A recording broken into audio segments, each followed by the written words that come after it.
Hello, hello, and thank you so much for joining us yet again for the Get Loved Up podcast. I have an amazing guest for you, my sister, Get Loved Up alumni, beautiful being on this planet, Dr. Crystal Jones. Let me just read you her receipts. I mean, she is an epic human being, but with over 15 years of experience, Dr. Crystal Jones serves this planet as a powerful anchor into deep presence. She uses sound therapy, vocal toning, breath work, and powerful inquiry as tools to draw people closer to the gifts of here and now.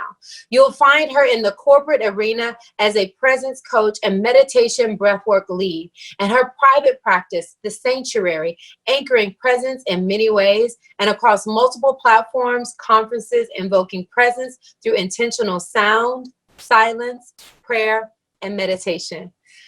Crystal, welcome. Thank you for having me. It's so good to connect again. It's so good to connect. You've done a lot since our last in-person connection, which was in Atlanta. I just want you to catch me up on what you've been going through.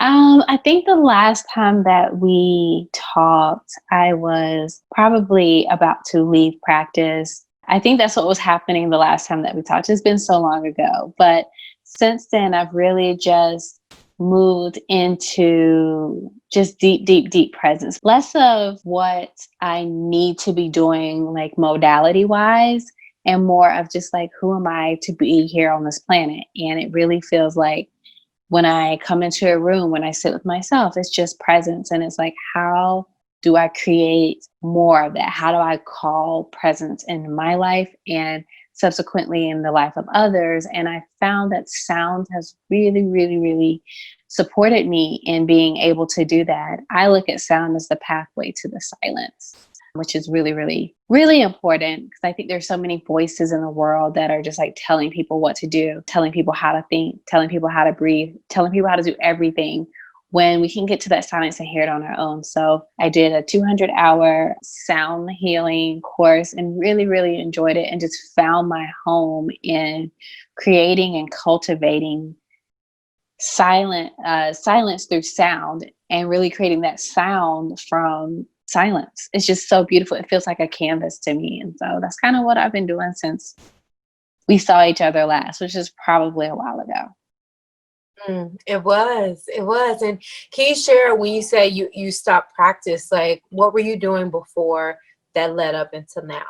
So I graduated chiropractic school in 2013, and I was a chiropractor. I worked in the entertainment industry, then I had my own practice, and I really enjoyed the work, and I still go to a chiropractor. But for me, I noticed that many people just easily gave me their power. And so as I went in there, I was deciding that I really wanted to use the title and the recognition that comes with being a doctor to really just step away and let people know that they're doing this themselves, that the nervous system to me still is the most important function of the body, but it really is determined by your willingness to adapt and your willingness to let that which wants to be expressed through to come through. And so I felt like what I was seeing was, as I was putting my hands on people, people were feeling better, but they were giving me that credit. They weren't giving themselves the credit for being the ones to open up to that.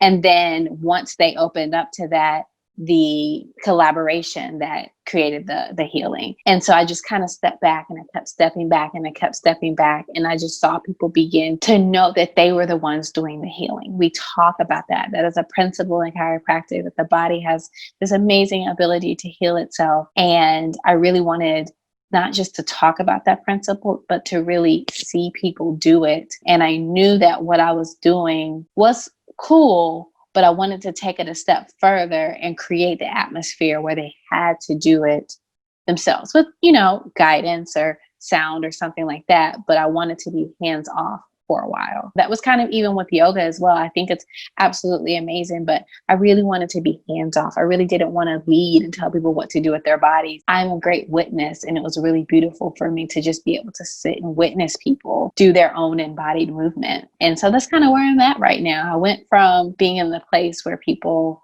saw me and did whatever I said or whatever, now into asking them, well, what needs to be seen, and following them on their journeys. And it's so beautiful. Mm. That just sounds so powerful. And I know that when you went through the Get Loved Up yoga teacher training, I could feel your energy and your presence. And even though you were going through the training, I could still feel how you hold space for yourself and for students. Can you share a little bit about that experience for you? Because I know you unpacked a lot during that experience as well. I believe that was 2017. It was kind of the first time I went across country to some place I hadn't been before. Well, I had been to LA before, but just decided that this is what I was going to do. I was going to really dedicate time to myself. And it happened to be a yoga teacher training. Over the course of that entire month, I saw my body shift and I witnessed other bodies shift. And I felt like that's all that we were doing, was really understanding the spiritual practice of yoga and seeing that through movement when we were doing the asana and all those kinds of things. Specifically with the training, I know that there were a lot of things that I didn't think that I could do. And my desire was always to go into stepping away from. I remember asking you specifically, like, what are we doing? Like, why are we pushing ourselves? Why are we going further and further? And you were like, there'll be this moment. And I saw everybody else had this moment when they like broke down crying and all of these things. I'm like, I don't have these moments. And I remember like none other when we had been practicing for hours and hours, and we got into this warrior stance. And I was like, Crystal, you can do this. And it finally hit me that yoga was really allowing me to have that moment where I was doing things that I didn't think I could do anymore. I didn't think my body could express in that way anymore. And after such a long day, it was that you can do this. And that's what I heard when you said, you know, whatever cues you use to get us into that warrior stance. I didn't hear the anatomy because, you know, me and anatomy are not like as close as me and physiology, but I didn't hear the anatomy. I heard you can do this. And it felt like the person who was teaching the class believed in me. And that was the moment that I was like, this is why I'm here. I wanted to have someone hold me. And I felt like that was, once I saw it in you, this amazing yoga teacher, I was like, that's my role as a yoga teacher, to hold and say whatever needs to be said, but allow it to be heard in whatever language that person needs to hear it in. That is so powerful. That is so powerful. And I saw like so many times, like so many breakthroughs, and just to witness that and then see where you are now, it's just such a beautiful transformation. And I knew that pouring more into yourself, which is what you did at the yoga teacher training, you was just pouring into yourself. And I think also as a powerful leader, having someone pour into you, like food and sharing, I think that's something that we as leaders, especially women and strong, powerful, intuitive women, a lot of times we're holding a lot of space, but not always do we have that space held for us. Can you talk a little bit about what it means for you to hold space and have space held for you? An important note as you were saying that, and it's something that's come up, that I felt that release in my body when we did yoga teacher training. And I felt another release as recently I've come out as non-binary. So living in this constant ebb and flow of masculine and feminine and not necessarily having to define it in a particular way has offered me so much freedom. Me being comfortable in my body, I've never been comfortable in my body until identifying that capacity. And so I just wanted to share that. And then also with this idea of holding space and allowing myself to be held, that is a very masculine way of how I showed up. Ever since I was little, all I've known is to make sure that everybody else is okay. It can sound very nurturing in a way, but for me, I think I grew into using that so I didn't feel myself and I didn't reveal things through myself. I would just sit there and I would hold everybody all the time, and I wouldn't be nurturing. I'd be this chair that never broke, right? It's fine. Like, it's fine. Whatever. Like, if something happens, we got some super glue, whatever. But what happened when I came into training, or when I allowed myself to be held by someone else, it was stating that I actually had needs, that I was a human being. And I think I had for so long been a human that was doing. And yes, I was myself for a living, and that's what everybody saw. But like, that's what I was doing. I was showing up. I was only entering in spaces and only felt comfortable if I could do something, if I could hold the space. That's the only way I felt worthy. I didn't feel worthy if I wasn't doing something to deserve to be held. If I didn't, what was my entry fee? Like, how do I enter things? I enter things by being the person that holds everything down. I enter in this way. And while it served its purpose, I think I was exhausted by the time I came to training. I just wanted to not for a little while. I wanted to be held, but I didn't know how to ask for that. I didn't know how to receive that. It was a lot to even learn how to receive, because it felt very vulnerable. As I was saying, like sitting as that chair, I didn't really reveal much about me. Many people knew what I did, but nobody really knew about me at all. They know what I shared, but I didn't have to like be part of anything. And in that, I felt safe there. I felt safe. I felt not criticized. I felt unjudged. And when I allowed myself to be held, it was like people actually wanted to see me for me. People wanted to be around me. If I showed up in my fullest potential, if I showed the range and the spectrum of who I am, people still wanted to be around me. And that's kind of what I think of when I think of being held. I think of, it's really me just allowing myself to be seen. On top of that, I used to note that easy for me to play in the background because I wanted other people I never wanted to cause conflict. I wanted the stars to always be seen as if I wasn't made of that same stardust. It's quite interesting how I like flow through life, and allowing myself to be held is just this constant revealing of myself. And as I'm revealing myself, this is what shows up for me. This is what supports the revealing. And under that, I can note that there was probably unheard grief of the relationships and the things that I would move away from that weren't supportive of my expansion.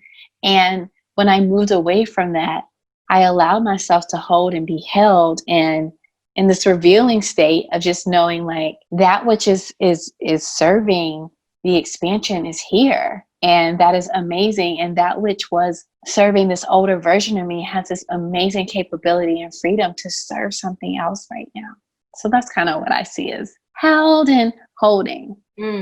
I think that's very powerful. And I like how you authentically share. Thank you for sharing, your experience, and also sharing that you're non-binary. And I want to just not gloss over that, because I feel like that's a big share. And I want to unpack, like, what does that mean to you? It really means freedom to me. As a queer person in general, people see that as like, oh, well, sexuality is queer. And yeah, that everybody knows that about me. But like this idea that gender is this expression of who you are. And I don't feel like this woman, I don't feel like this man according to these societal standards. I feel like this human being that ebbs and flows in different energy at any time. And taking that label off, it was like I felt comfortable in my body for the first time. And even during training, you probably can remember when it was time to take photos or take pictures or anything like that. I didn't know how to become woman enough. I never felt that way because there's these societal standards of what that means. And I saw everybody else so comfortable in that. It never made sense for me. It was hard for me to explain because I didn't understand it. And really just allowing myself to fully be expressed in the spectrum of whatever that can be. I finally started looking in the mirror and saying, and feeling like a human being, and feeling like I could do this, and feeling like, okay, I can exist in this body. This makes sense. When somebody wants to, and I think of photos because we did a whole lot of that. When somebody wants to take a photo, they're taking a photo of me. They're not taking a photo of the negative space of what a woman should be, or what femininity should be, or how I need to do my hair in a particular way, or what clothes I need to wear. It just offered this space of freedom for me to the point where it became an identity, but it became an identity that was void of all of the like constructs that I needed to agree to. I never could agree to them. I tried, but now I just feel like this is me. This is who I am. And it really expresses my queerness even more. And I feel like I can be seen now. For 32, maybe 31 years, I didn't want to be seen. And now as I step out, I'm just like, here I am. Here we are. Well, I'm so glad you feel comfortable stepping out and being who you truly are. And, I think when we did meet, you were telling me about a relationship, like a challenging relationship that you had. And what do you feel like was the impact of that relationship and your journey through that relationship? Because I feel like we journey through relationship doesn't necessarily define us, but we experience different parts of ourselves through relationships. So yeah, what do you feel like you learned? I think that was kind of like when we were in New York. I think what was really challenging is I was with someone who was this amazing mirror, never took projections, never really took anything personal, anything like that. And I was always trying to find something wrong with me because that's all I had known. And so my partner never found anything wrong with me. And so the only challenge was understanding that I was whole. The only challenge was understanding that I was perfect and complete as who I was, and I couldn't get it. There was no need for me to like grow in this way. There was no need for me to do anything. I was just fully accepted as who I am, and I feel Gary Zukov talked about spiritual partnership. That's what our relationship moved into, and I had many more spiritual partners that are literally here to walk life with me as I am. But before, the challenge was always, how can I be good enough?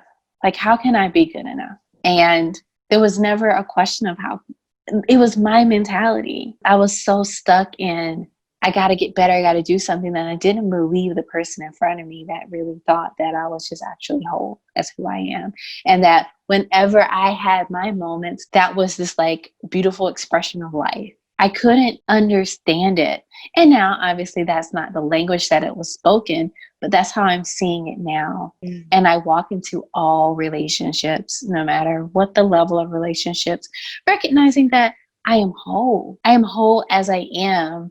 And we are both in this constant state of revealing. And how is your reveal of who you are here for me, instead of like, how is it here against me? Or how are you trying to fight me? It's more of like, how is this for me? And do I want this to be for me? Because I can always walk away. But the question is more of like, what if everything wasn't an attack? What if everything was like trying to reveal these like emotional sides that I had never seen before, allowed myself to have? And so it really opened me up to, and I feel like that was the marker of how relationships have moved since then. I feel really blessed and really fortunate to have had such a strong mirror that really just loved me. I didn't get it because I didn't love myself, because I didn't know who I was, trying to be enough of whatever in life. That is so powerful. And thank you for sharing that, because a lot of times people don't look at relationship as self-growth, but just what you shared is like, this person just loved me and that wasn't enough because I had to love myself. Like that is so powerful.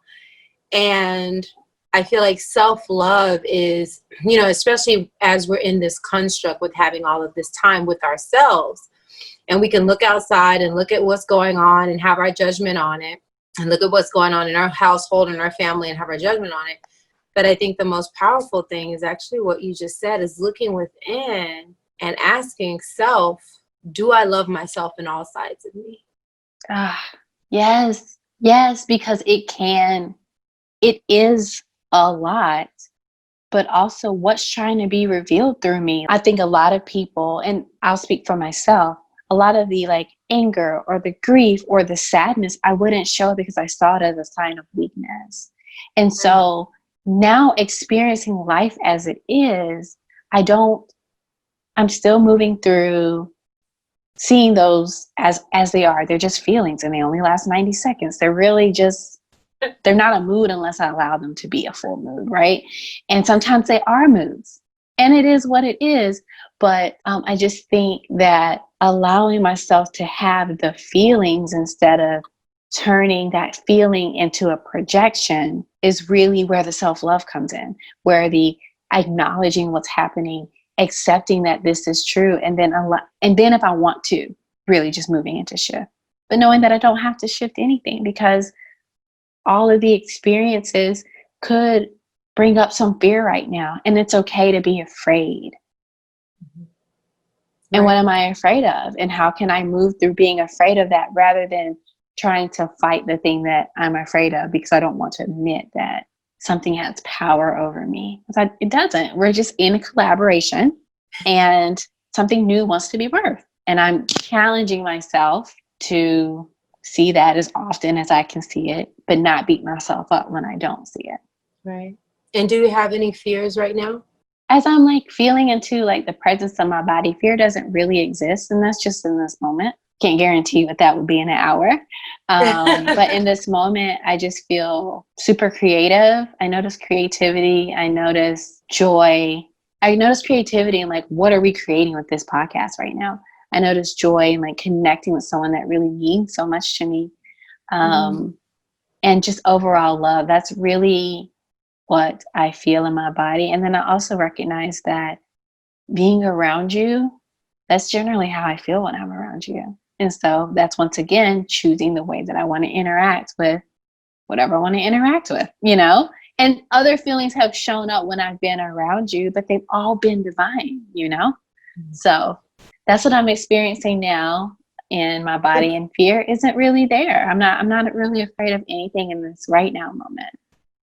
I love that. And I love that you bring it into the present, because I feel like that's where we should always live. Mm-hmm. And I have to feel the same around you. I feel so relaxed. It's the end of the day. I've done 4 podcasts, but I don't feel tired. I feel energized. I feel intrigued. I feel connected, and I feel joy. I feel joy in every cell of my body for you. And also because it's been so long since we've connected, just in this time, I've connected with so many friends like yourself, more than I've ever had in my life in the last 2 months. I'm more connected to my family than I've ever been. I'm more connected to my community than I've ever been. And I'm more spiritually connected than I've ever been, because praying and meditating all day, sound healing all day. I don't have a TV, so I can't Netflix and chill. And I'm not going to Netflix on my phone. So I just been in deep communion and sleeping 6 to 8 hours. I'm like, what? Wow. Because you didn't used to do that. No, I was like, I didn't understand. I've been doing the self-care, the bubble baths, the mani-pedis, the going to the spa, the getting the massages, but I didn't understand how much I just needed to stay my buddy at home. Until you had to. Just until I had to. No car rented. Don't need it. What do you need it for? I don't even have a lot of food in the cupboard. I mean, I got some non-perishables to last me for a month maybe, but fresh food, I get fresh food weekly, but I'm not like eating a ton. I'm just like, it feels good to just be, you know? And you just gave me that chill thing of how good it feels to just in every moment be in the present moment. Yeah. Thank it's you. Such a practice. Such a practice. It's such a practice. It's such a practice. So let's talk a little bit about your offering, the sound healing, the vocals. So can you kind of like unpack each one of those and what it means to experience that with you? Well, really my offering is that present, and sound is just a tool. But I notice a lot of people that come to me don't have a real relationship with the present moment. We have a relationship with the past and the future. And I have a lot of like doers. And when I hear about their practices are all very doing, but there's nothing centered around being. And so what I found with sound is that impulse that the brain just wants to latch onto. It always wants to latch onto something. And so it gives the brain something to latch onto, whether it be drumming or maybe it's bowls or maybe it's the gong. The brain just wants to latch onto something. And once it's latching onto a particular sound or beats or anything like that, or any type of frequency, the mind is just like, it's chilling. It's like, okay, I have something to attach to. And what it's attaching to is really just either bringing some intense emotions that haven't been felt, or it's allowing me to rest. And it's so different for so many people. And it's really cool to do this work because there is no like guarantee this is what's going to happen. What your body's asking for, it's going to create in this moment, and you're going to call in the tools that we're going to do. So that's what we do with the sound, with the vocal tone. I really, really, really enjoy that. And I've done that with like events and stuff like that to get everybody on one accord. And it's something as simple as humming or noting a different octave for the body and just like relaxing different energetic parts of the body, or releasing or integrating or something like that with a particular tone that makes sense, but it's coming from the body, and the body understands its own sound. And so it's coming into unison with self. And then if we're doing it in a group, it's like coming into unison with others. And I feel like the body really understands that, and the brain's not trying to understand words. It's only understanding the sound. And I've seen it move through people where they start dancing, or where they feel like their masculine and their feminine energy start to dance together, like within their body. I've seen it happen because it's nothing that I'm creating from the outside. They're creating it from the inside. And some people are really shy about their voice, and you're like, I don't know what it sounds like, but your body knows. And it sounds like that because it's tuning into a particular frequency that you need. And that's kind of like going back to when I was in practice. When people do it for themselves, it is so much more powerful.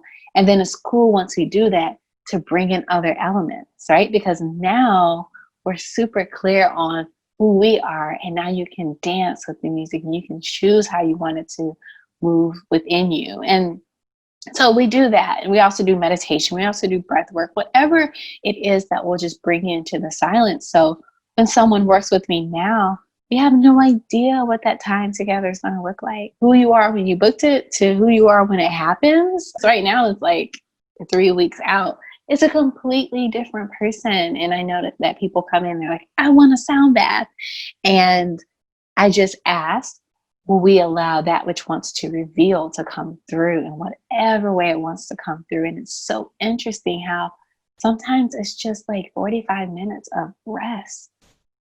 Not just like sleeping a nap, but 45 minutes of rest, and then asking like, what was revealed to you when you slowed down? And how do we get into that space?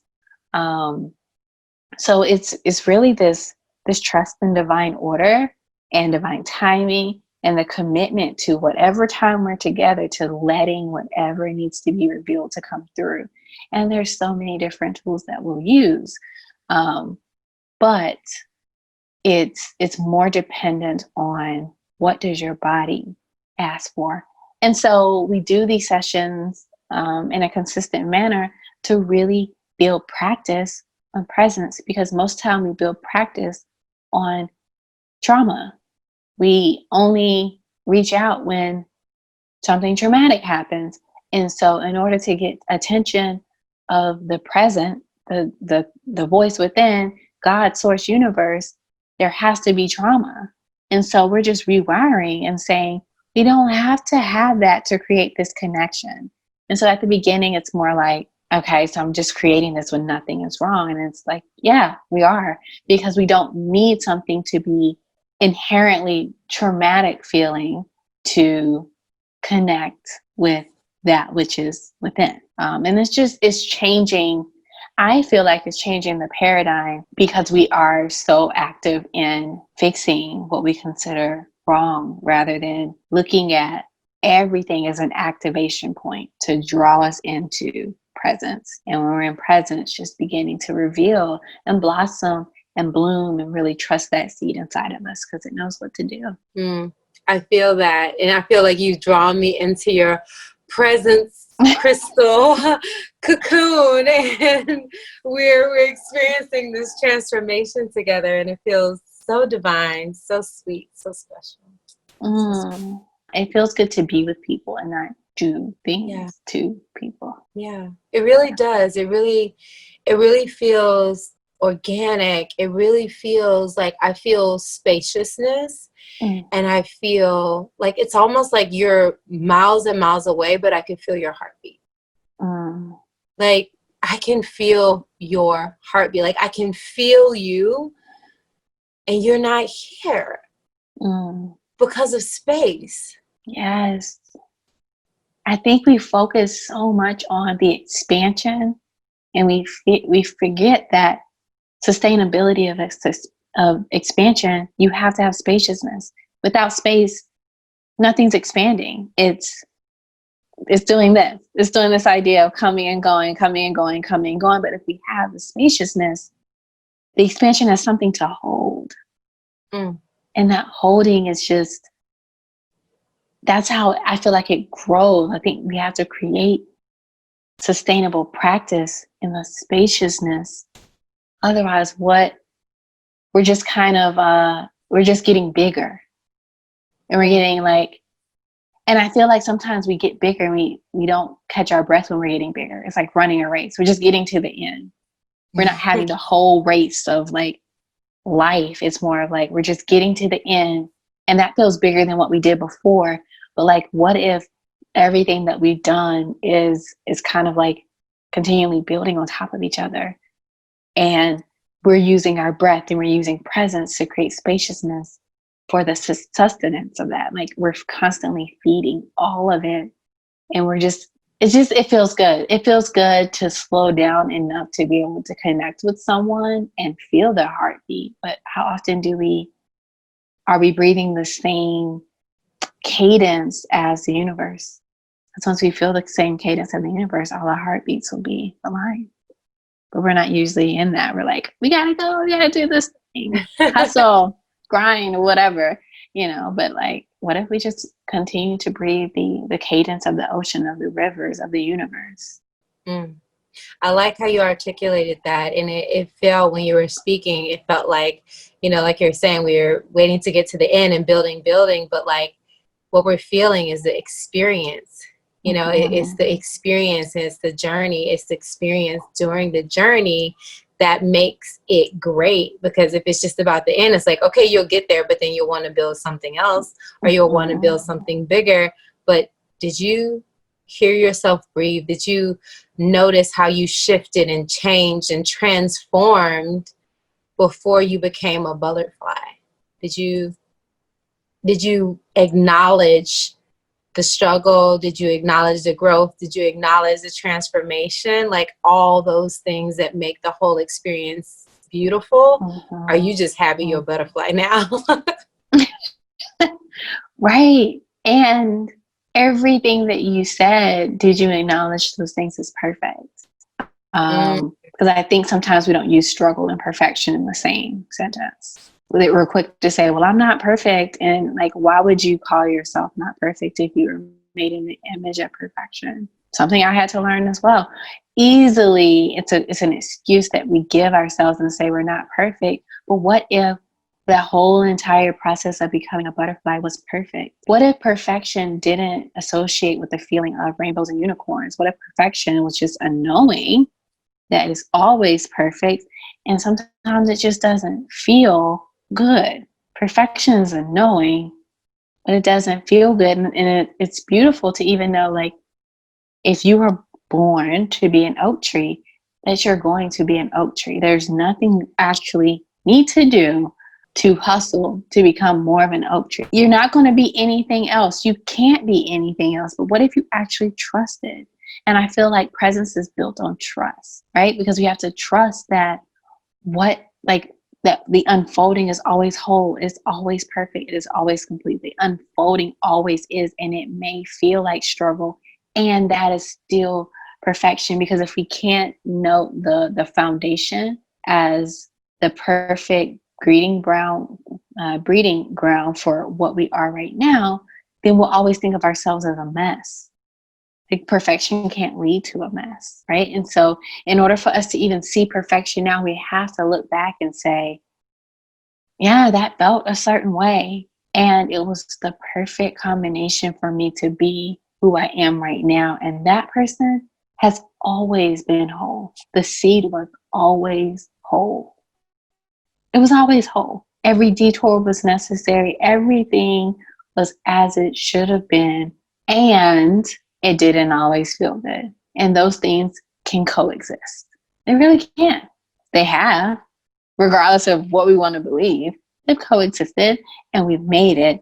And what would it be like to continue moving through life as a whole person, meeting other whole people and collaborating rather than creating codependency of like, we need this or we need that, or you have this better than me, or you have this worse than me. It's just like, what if we were just sat on the premise that we were whole, separated the feeling from the knowing, and just knowing like, I am whole and I'm feeling a certain way and I have to acknowledge what's going on, accept what's going on. If I want to shift it, I can. I don't have to.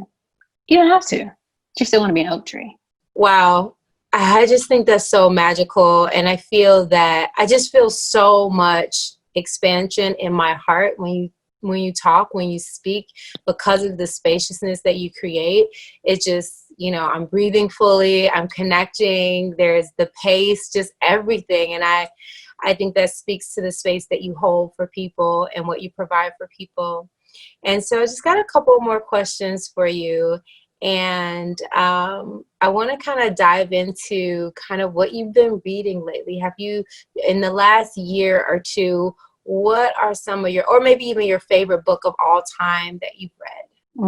I would say something that's really transformed my life is 15 Commandments of Conscious Leadership. Really just noting where I am above and below the line and really accepting and moving myself through that. That would be one of the very, very powerful reads. I did a course in it. So we read it, but not only did we read it, we lived it. And I feel like I'm continually living through this awareness of conscious leadership without the idea of spiritually bypassing, but just recognizing what is and allowing these tools to help me know where I am.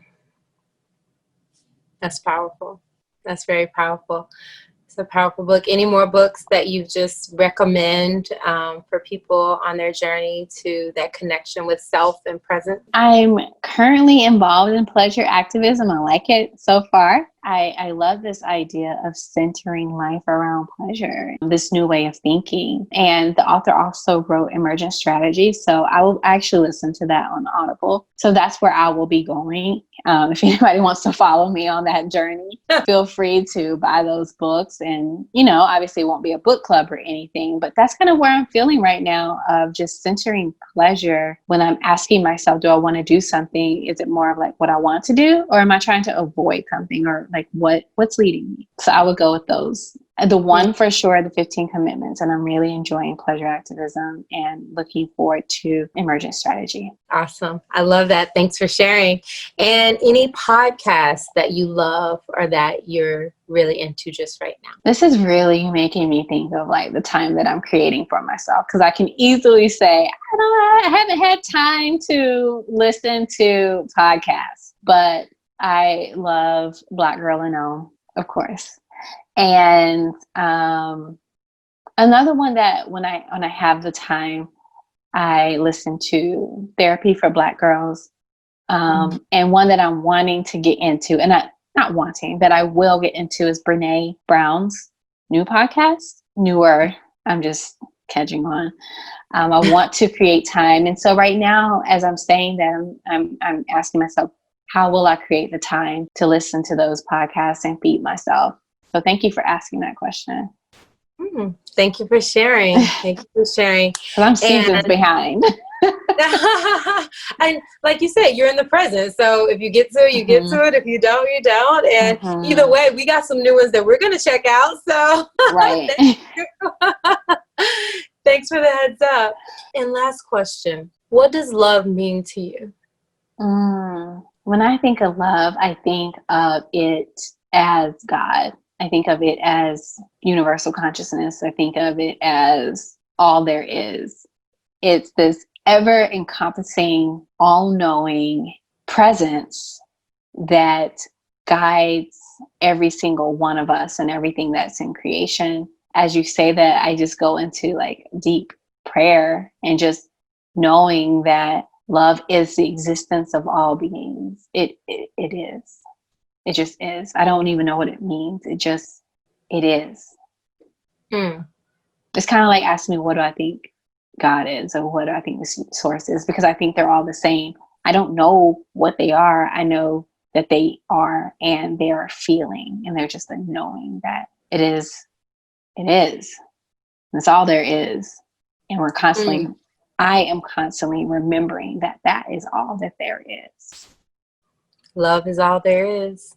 God is love. Love is all there is. Love is God. God is love. I mean, that's powerful. If we every day in the present said, love is all there is and God is love. God is all there is. Love is God. I mean, that's powerful in and of itself. That is powerful in and of itself. And I just want to say thank you so much for taking this time with us to share your wisdom, your knowledge, your grace, your spaciousness, everything that you are. And if there's anything else you'd like to share about where we can find you and what we can look forward to coming from you in the future. Dr. Crystal Jones on all the social medias. That's my website. The only thing you can keep noticing more of with me is notice more presence. Look forward to every time you encounter with me, you're going to dive into presence. And there's many ways that will happen. So if you're looking forward to more presence, that's what you'll continue to see as you see any offerings or anything. All I know is presence. Well, I love and adore you so much. I appreciate your time and your presence and all that you are. Thank you so much. Thank you. Likewise. So thank you. All of you all, until next time, love yourselves, love each other, and love the world. One day at a time, one breath at a time. Peace and love.